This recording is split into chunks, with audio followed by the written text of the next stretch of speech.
Welcome back to Channel 5 News. I'm Ashley. And I'm Madison. And today we're here to bring you some breaking news from around the world. In Russia, mothers are scared to send their children to school because of recent polar bear attacks. Channel 5 News, I'm here in a raging snowstorm in the middle of Russia with this worried mother. How do you feel about the polar bear attacks? They're very dangerous.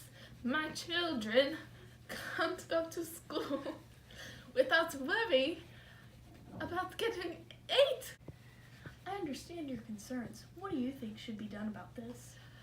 The fact that my children have to walk in these snowstorms as it is just completely ridiculous. And the polar bears, they've just completely taken over my village, and a state of emergency is necessary for my area. Thank you so much. Back to you, Madison. In other news, California governor says to reduce National Guard presence at the border. I'm here with California Governor Gavin Newsom. So Gavin, why do you think we should reduce National Guard presence at the border?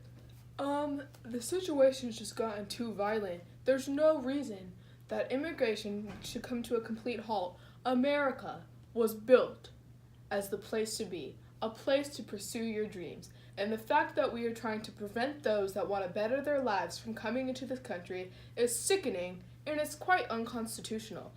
And the guard that's been posted up outside the border, they have families. They have lives besides keeping immigrants out of this country. They need to be reduced. There's no reason for violence. Border. U.S. warships challenge Beijing's claims in the South China Sea again.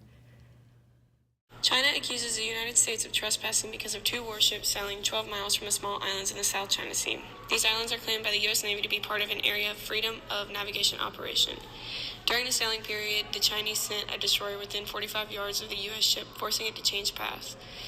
The Chinese needs to face the charges of international laws in which they broke. This is a time when we all need to band together and fight against these evil Chinese fighters. The West Coast is under winter storm advisory. Hi, I'm Madison, and I'm here in Northern California, and I'm here with a California native who is very affected by this winter storm advisory. How do you think the snow is going to affect Northern California? Well, all of our plants are dying, our roads are dangerous, and we're all freezing. We're not used to this. So, how abnormal is this for California? We haven't seen anything like this in years. It's never gotten below 60 and why? We're not used to this. Pray for California. And thousands of ISIS soldiers gather in Syria and Iraq. Attention everyone, you will not believe this breaking news regarding the ruthless ISIS soldiers. President Donald Trump expects to announce soon that the United States and its partners have reclaimed the last pocket of territory in Syria controlled by the jihadist group Islamic State, bringing a formal end to the caliphate in its proclaimed in 2014. And if pressure on the group is not sustained, IS could likely resurge in Syria within 6 to 12 months and regain limited territory in the middle Euphrates River Valley. So you may be asking how many militants are left. Well, IS has suffered substantial loss, but they still are reportedly controlled between 14,000 and 18,000 militants in Iraq and Syria. I'm Ashley Godwin, Channel 5 News. Welcome back to our On This Day in History segment.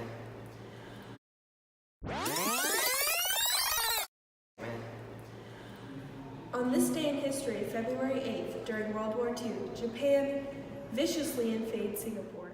In the early 1940s, Singapore was under British command. In July of 1941, when Japanese troops occupied French Indochina, the Japanese had telegraphed their intentions to transfer Singapore from the British rule to its own empire. Sure enough, on the eve of Pearl Harbor, Japanese troops were transported from Indochina to the Malay Peninsula, and Japanese fighter pilots attacked Singapore, killing 61 civilians from the air. If this happened in current day, it would be the brink of another world war. The World Young Women's Association is founded on February 10th. Ashley Godwin is there to report. On February 8th, and I'm on the streets of Washington, where these young women protesters are speaking about their rights. How inspirational. So, what are your thoughts on the founding of the Young Women's Association? I think it's a great way for young girls and women to just express themselves and strive for the equal rights that women deserve. Women are equal to men. The fact that we had a fight to gain the right to vote is just absolutely ridiculous. Women are equal to men, if not more. Go women. Go young women too. I think we should all take some notes from what's her name? Women's rights. We should all take some notes from Miss Women's Rights about how we should act and how we should be more open to others.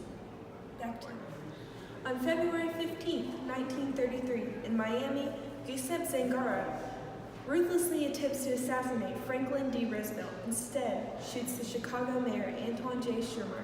Here is live footage. Queen?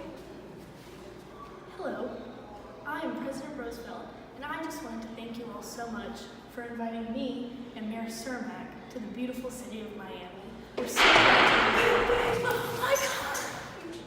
Queen Lukakawani is overthrown by sugar planters. Here's a modern reenactment. I'm the Queen of Hawaii, and no one could ever overthrow me. I'm the Here's Queen of rule. Go democracy. Thank you for watching Channel 5 News. I'm Ashley. And I'm Madison. And we'll see you next time.